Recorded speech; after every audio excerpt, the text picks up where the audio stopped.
What's happening, guys? Welcome back to Shut the Hell Up and Sell, the podcast. I am your host, Ronell Richards, the author of Shut the Hell Up and Sell. And what we're doing on this podcast, if this is your first time listening, is introducing you to some dynamic sales leaders from all over the globe and sharing stories and practical and pragmatic advice to help you on your journey to being not just an expert seller, but to bring back your joy, baby. Bring back your joy for sales. And I feel like it's my job to evangelize, right? Sales has done so many great things for me and impacted my life in so many ways that I feel like it's my job to pay it forward. And so I bring on a lot of leaders that feel the same way. All right. So with that said, again, excited to have another leader coming to us from Oxford right now in the UK. I've got my guy, Cameron Scott. What's going on, Cameron? Ronald, good to be on with you today. I'm doing very well, thank you. And as always, it's a pleasure being a fan, to be honest, of your content. Obviously, we've done business in the past, but I am always interested in what you're up to, and looking forward to the book as well. I've already got my pre-order, so I'll be waiting. I'm excited to have a conversation today about all things sales. All right, guys, listen, if you have not picked up your copy of the book, go do it. What are you waiting for? Go do it. Go to the website, shutthehellupandsell.com. Get your copy of the book. Make sure that you watch all the episodes of this podcast, it's been such a joy to record and have these conversations with leaders and friends like Cameron. And I'm fortunate right now. I got a pretty big network and a lot of friends like that are sales leaders. So these have been conversations with friends and folks that I've done business with, like Cameron. Like Cameron and I have known each other for several years now. And you're one of my go-to guys when it comes to outreach, direct outreach, and prospecting, right? You're really an expert in that field. So, okay. Anyway, as we get this thing started, I got Cameron Scott. He's the founder of Outpace Group. Cameron, could you tell our audience a little bit about what you do? Yeah, absolutely. So I founded a company called Outpace Group about half a decade ago now, which is hard to imagine. But yeah, founded the company with the whole premise of helping small business owners to grow their businesses via direct outreach. So where we tend to focus is on kind of that outbound element of marketing. So we work really, really well with B2B companies, consultancies, coaching companies, agencies, basically whose currency for building their business is based on having quality conversations with target market decision makers.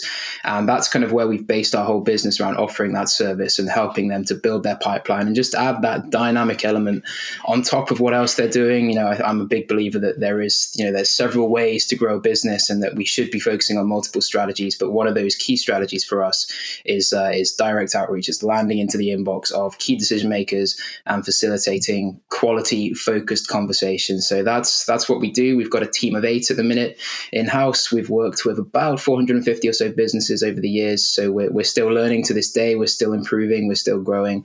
But we've had the pleasure to have some really great long-standing clients grow the business over the years. So it's a good business. It's a fun business. It's one that I'm really, really passionate about and continue to enjoy my work every day. Dude, you certainly are passionate and killing it with the content. I'm checking you out on TikTok and checking you out on LinkedIn, and I love watching your journey. Now, for those of you that are listening to this on Spotify or Apple, Cameron has a very interesting object in his background over his shoulder. I want you guys, I'm not going to tell you what it is. I want you to go and make sure you check out our video, because this is not only an audio podcast, but it is a video podcast. So you can find that on our website, or you can go to YouTube and Shut the Hell Up and Sell. And then send a message to Cameron on LinkedIn. All right. Send him a message and tell him what that is. I don't know. He might have something cool for you. I don't know. Because it's intriguing. I'm not going to tell you guys what it is. All right, Kevin, listen, I feel like it's important because to put a number to the amount of years that we have in the game, because I feel like we are fighting in the sales world against these negative perceptions, and sometimes in a way that makes salespeople like, I don't want to say ashamed. That's kind of too strong of a word, but just like, hesitant to embrace their profession and to share with the world what they do in a way that is, filled with pride, right? So I feel like it starts on our podcast. I like to start with putting a number to how many years you've been in the game and clapping that out, man, and celebrating that. So tell me when you first made your first check or first started to get paid to sell. What was that first job, and how long has it been? Yeah, good question. So I guess I'm fairly young in the game. I'm 28 years old, so I'm definitely not, a seasoned, multi-decade veteran. However, I am a huge believer that it's not necessarily, just about the years. It's, what you do in those years. And I like to think that I've packed in probably at least 10, 15, 20 years into my, 5 or so years in the game, I suppose. So, my first job was a sales job, and that was kind of by accident, to be honest. I always wanted to be an entrepreneur from the age of, as long as I can remember, 3, 4 years old. I was telling people I'm going to have my own business when I grow up. So that was always kind of the thing.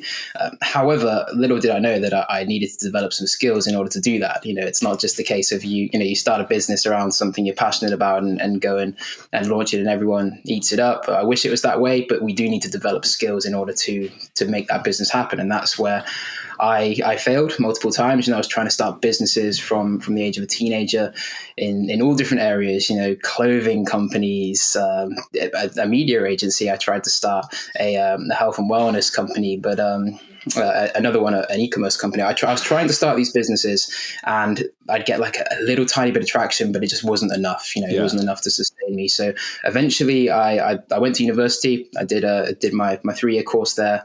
I studied marketing, and I came out and again had one last shot. I tried to start a media agency, and nothing was happening. It wasn't getting me anywhere. I picked up like 1 or 2 small clients, but it was nowhere near enough to sustain a lifestyle. So I ended up getting a job in sales, kind of by accident. I was just like looking at, okay, what's out there? Oh, it's a sales job. It's a good way to not just have like a fixed income, but maybe to build it up a little bit, earn some commission. Mm-hmm. So I got a sales role in a small consultancy, and basically started selling, and was kind of thrown in at the deep end and said, hey, here's some leads, go and call them up, have meetings with them, and do what you can. And if I'm honest, spent the first probably 2-3 months just getting told to go away in no uncertain terms, and basically had to learn by baptism of fire, really, to be honest. So what I did was started reading, started researching, consuming every sales book I possibly could, and then putting into practice what I was learning.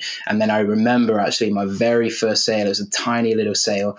I think I earned about £100, which is probably near enough $100 now, to be honest, with where the pound's at. Mm-hmm. But I earned about £100 commission, and it felt amazing. I was like, wow, I've just added this on top of, my, the basic wage that I'm already on.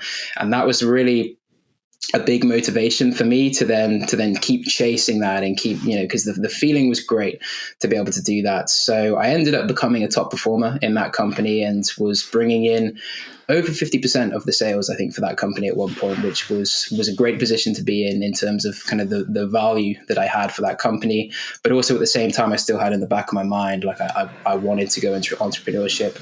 And that really was the key, because then I had some experience in the marketplace. I started working with other companies. I started figuring out what people were looking for, what the challenges were in the market. And then kind of that was really the fire that I needed to be able to then go to market with those skills from sales, with figuring out what people's challenges were in the market. And then this time get some traction and started making it to work. So that I thank sales for that, because that was the experience I needed and the skill I needed to make a business happen.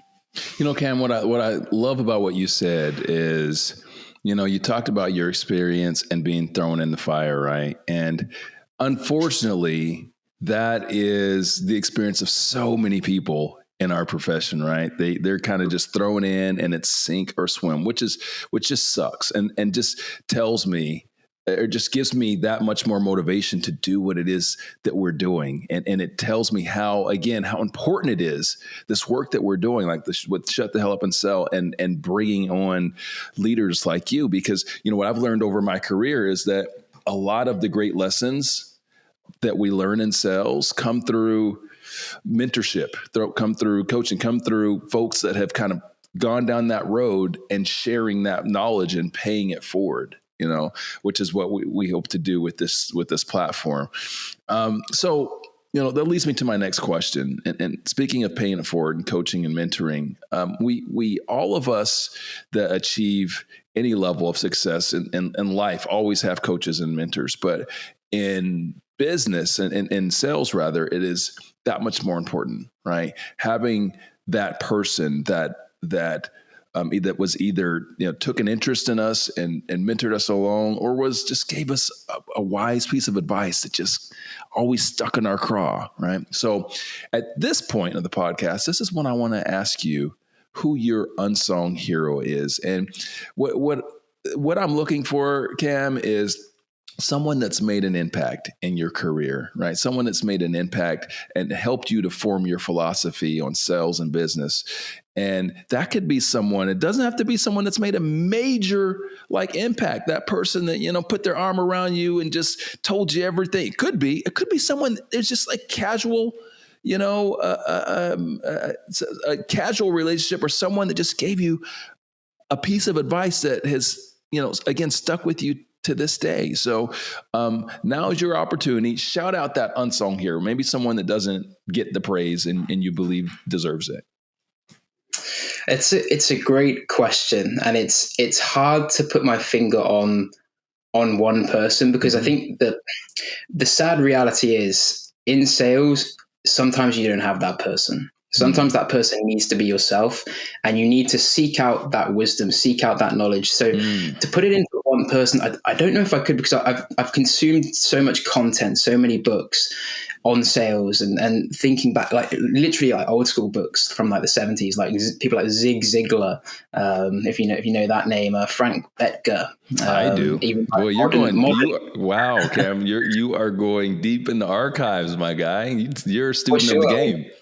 These books were written in the 60s, the 70s, and I started consuming this knowledge from people that literally, I don't even know if these guys are still alive today, to be honest, but I was reading their philosophies on sales and then putting that into the real world, putting that into practice and figuring out for myself, what worked. So I'm one of those people who have never really had a mentor, if I'm honest. I've never really had a coach. I've never really had one person.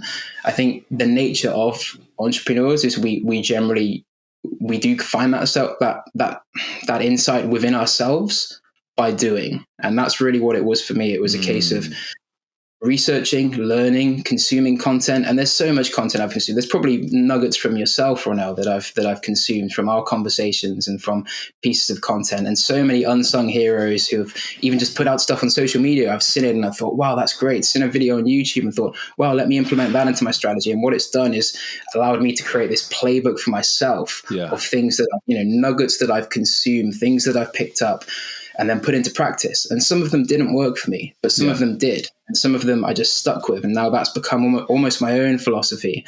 And I think by creating this unique way of going to market, this unique way of my own sales methodology, my own sales approach, I owe that to every single person who's ever put pen to paper, written a book, put content out there, and I've molded that into my own strategy. So that's, again, why I think it's so important what you're doing, putting a book out there, why you put content out there, why people should put content out there, even if it doesn't get 1,000 likes. All it takes is one person to see that, to implement that tip, to put it into practice, and then it has its own life of its own, and then that gets paid forward. So it's hard for me to say one person, and there's definitely family members, friends who have given me good bits of advice and things like that.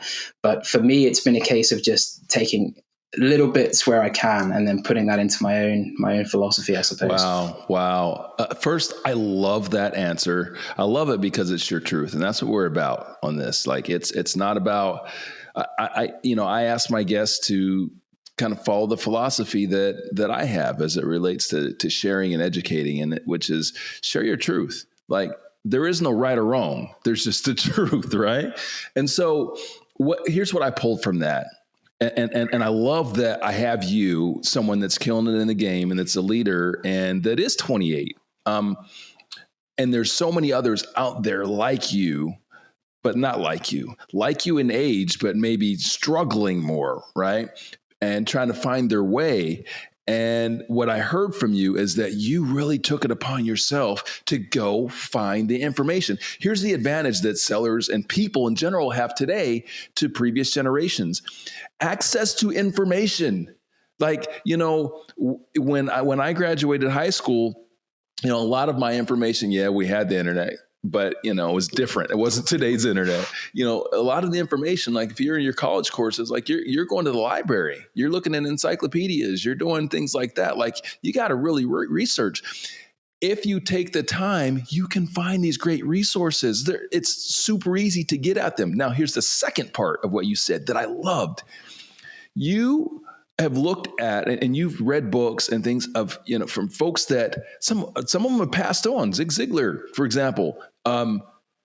The fundamentals of sales have not changed, and they will never, ever change, ladies and gentlemen. Technology evolves, technology changes, but those fundamentals don't change. That's what we talk about in the book. Like sales really can be and should be much simpler than it is for most of you guys, right? Like if you understand the fundamentals, you understand, like we talk about in the book, if you understand the fundamentals and you understand the why, then you use that a methodology. You use that to create your own methodologies and to inform how you use the technologies, right? So that's what I loved. There's one more thing that I loved about what I heard from you: the need for mentorship. That's why we're doing what we're doing, guys. Like, so for those of us that are that generation, in one of those older generations, like, it's our job to pay it forward and to continue to push forward our profession and to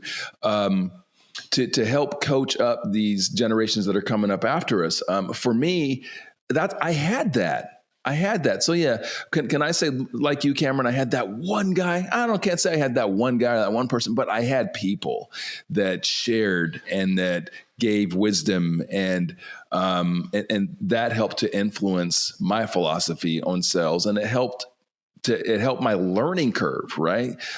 So anyway, 3 great things I pulled from that. Thank you for that share, Cam. That was fire. That's going to impact and help a lot of people. So now it's storytelling time, my friend.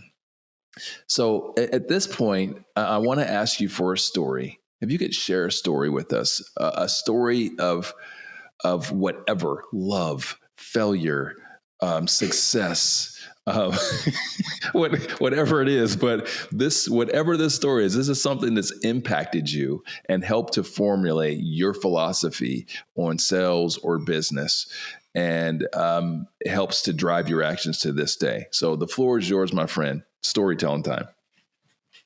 Yeah, for sure. So it's interesting because at this point, on paper, I would for sure be considered an entrepreneur, right? So I have the marketing company.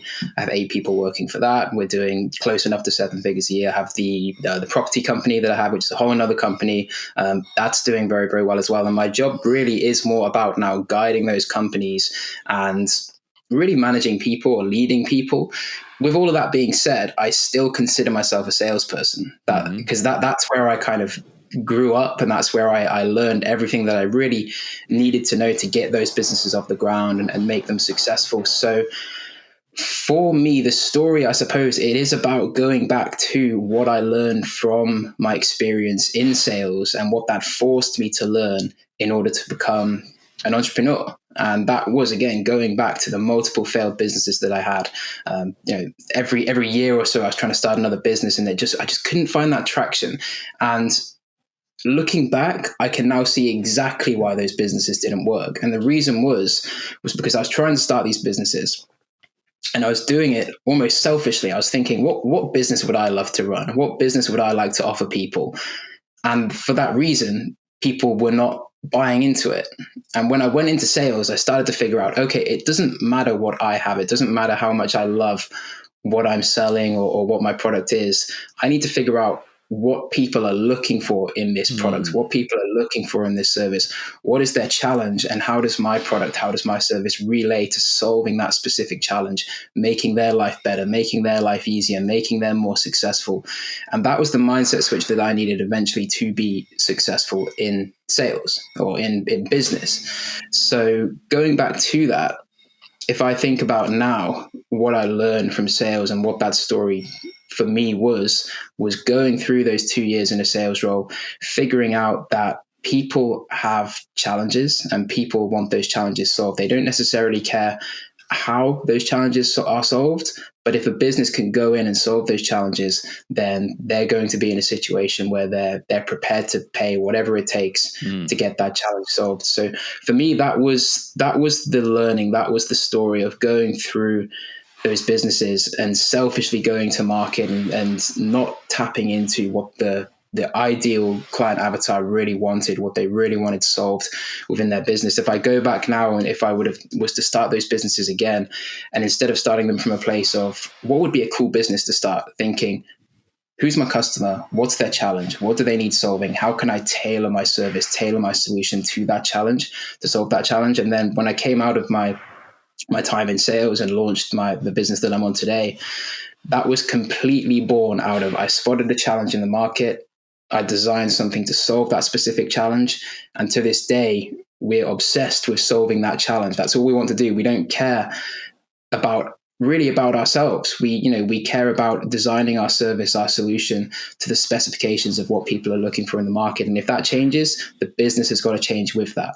It's got to be based on what the market are looking for. So that was my biggest learning from sales, which ironically, it took me going into sales to become successful in business. Otherwise, if I didn't do it, I don't think I would have ever been successful in business. So that's almost like a recommendation. Anyone who's maybe a little bit younger, maybe, you're just coming out of university or education or whatever, and you've always thought, what, I'd love to start a business. I've always wanted to start a business. I would recommend going to sales first. Spend 1-2 years just really sharpening those skills in sales, because no matter what business you go into, if you can sell, you can get it off the ground. What a great story, and something that not only people can relate to, but benefit everyone, Cameron, everyone, because the reality is that people are starting businesses at all different ages, all different, times of their lives. And we know the numbers. We know the numbers for those of you in the States. I'm pretty sure it's pretty similar to the numbers in the UK, and are probably pretty similar. Failure rate is extremely high. I mean, you failed like multiple times before. Yeah. But what I'm hearing from you, and the lesson in this is that, and I would agree, guys, as a 20-year entrepreneur, the most valuable skill set in entrepreneurship is sales. Having the ability to sell your product and identify who you can sell your product to. And we talk about this in the book. We really dive into ICP. We really dive into taking a holistic look. ICP, for those of you that don't know that term, is ideal client profile. Some people refer to it as avatars, but it's basically who the hell are you going to sell to and who you can have success with. So again, what I love about what you said is that sales muscle, those sales skills, with that, it's obviously fueled your entrepreneurial success. But like anyone that wants to get into entrepreneurship, go do that first. and I would say, like, even I would say, gosh, man, there's so many different areas of sales you can get into.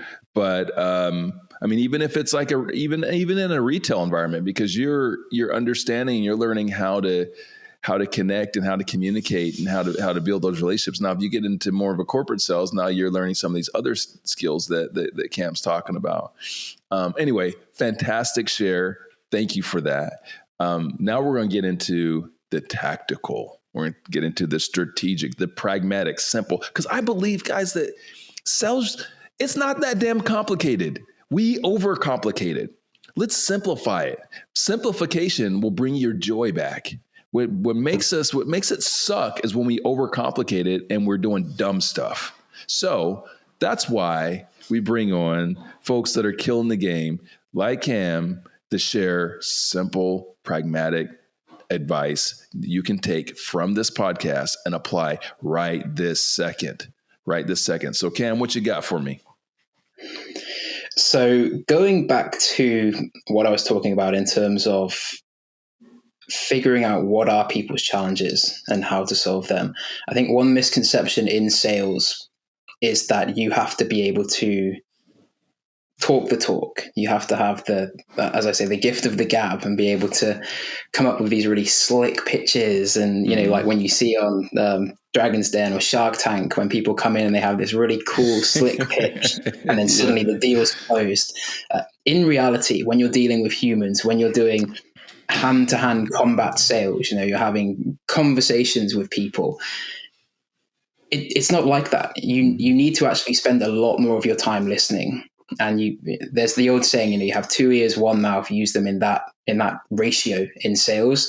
And that is so true. I think the key with successful sales is you want to be the one actually listening more than talking. And by listening, I don't just mean like just being quiet and waiting for the next thing to say. I mean, really listening, really actively listening with your whole body, like genuinely taking in what people are saying, absorbing it, figuring out, okay, this is the challenge that this person has.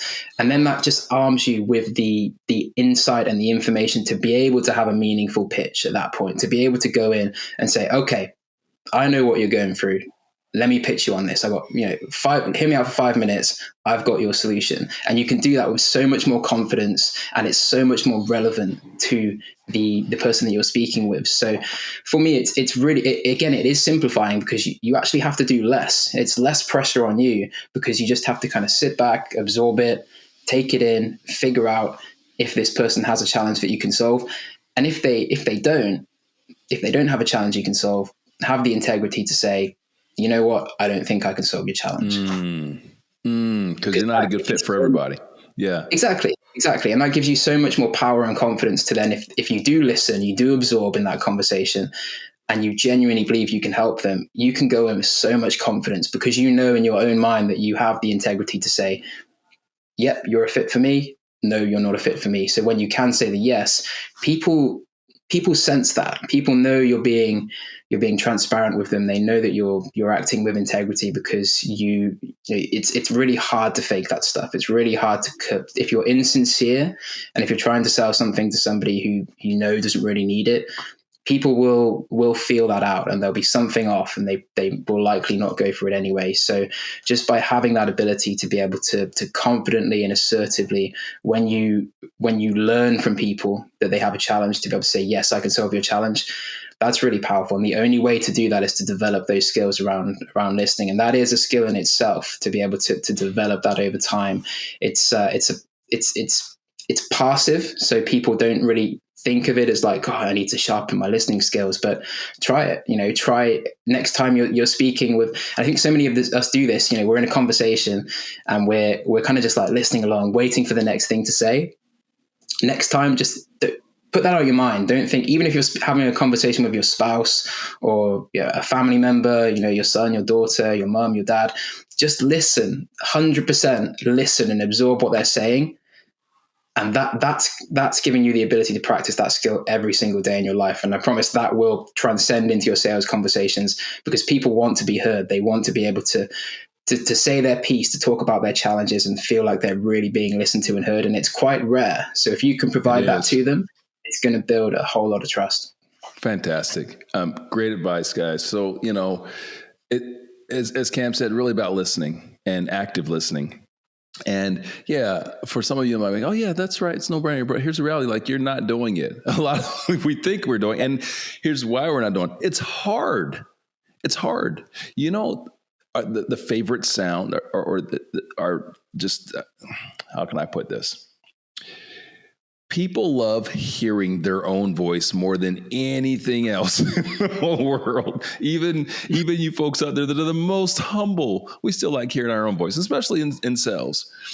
And so it is really hard to sit back and actively listen without thinking about, oh, what am I going to say? What am I going to say? So to that end, we got help for you. So Cam's got the advice for you. I got help for you.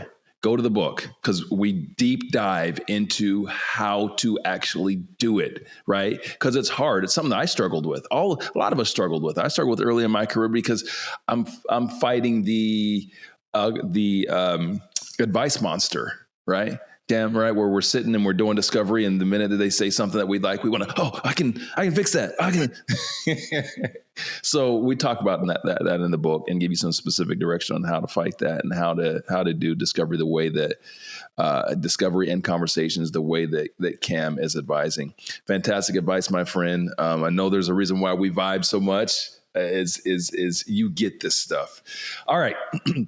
So with that said, dude, this has been fire. I loved it. I loved your advice. Thanks for bringing it. Where can people connect with you and do business with you?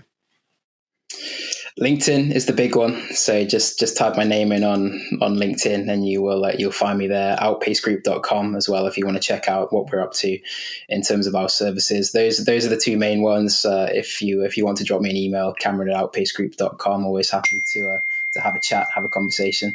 So just want to say, Ronell, thank you for having me on, and I'm actually really excited about your book. I'm looking forward to reading this, because every time I see you put a post out, I'm like, oh, Ronell's put something out. Let me read this, because there's always some insight there. There's always, and I learn a lot from you, just from the sidelines, just from watching and looking at your content, and even every time we have a conversation, even today, I pick something up. So I'm looking forward to having that book where I can dive in and pick up some wisdom from yourself whenever I need to. Well, I appreciate that, brother. And thank you for sharing your wisdom today. And guys, make sure that you follow Cam. Go to LinkedIn, go to his website. In addition to that, man, you're doing some TikTok stuff, and you make me jealous because I see you traveling across Europe and doing fun stuff. So what's your TikTok handle? How can they follow you on TikTok? TikTok is the Cameron Scott. So TikTok's a fun platform. It is definitely it's an interesting one because it forces you to create content in a concise way and put it out in a form that people enjoy. My TikTok's an interesting one. I kind of use it for both of my businesses. So I use it for a bit of a hybrid between my marketing stuff, the lead generation company, but also my property stuff. I've got a property company here in the UK. So if anyone is interested in that, following along that journey, it's something that's that again, I'm really passionate about that business as well, and it's a lot of fun. So feel free to check me out on TikTok. I try and add as much value as I can through there and create content that hopefully can help people and give some insight and some knowledge when possible. All right, my guy, I appreciate you. Have a fantastic afternoon over there, and I look forward to the next conversation. And ladies and gentlemen, Thank you for listening. Thank you for hanging out with us. It means the world. I know there's nothing more valuable than your time. And so if you've chosen to take that time and invest it in us, I appreciate that. And so I'm going to leave you with one thing, like I always do, guys. Remember, shh, say less. Sell more. See you next time. Hey guys, it's Ronell, and I just wanted to thank you for listening to this episode of the Shut the Hell Up and Sell podcast. If you liked it, please rate us 5 stars on whichever podcasting platform you're listening to this on. And while you're at it, punch that subscribe button. That way you get notified every time we drop a brand new episode. Hey, I'd also appreciate it if you went to our website, shutthehellupandsell.com, and became a member. It's absolutely free, and you'll have the opportunity to listen to previous episodes of our podcast, check out some of our free courses, get a copy of the book, and we'll send you sales tips and motivational nuggets from time to time. Lastly, if you'd like to book me for either appearances or speaking engagements, just send an email to my team at team@shutthehellupandsell.com.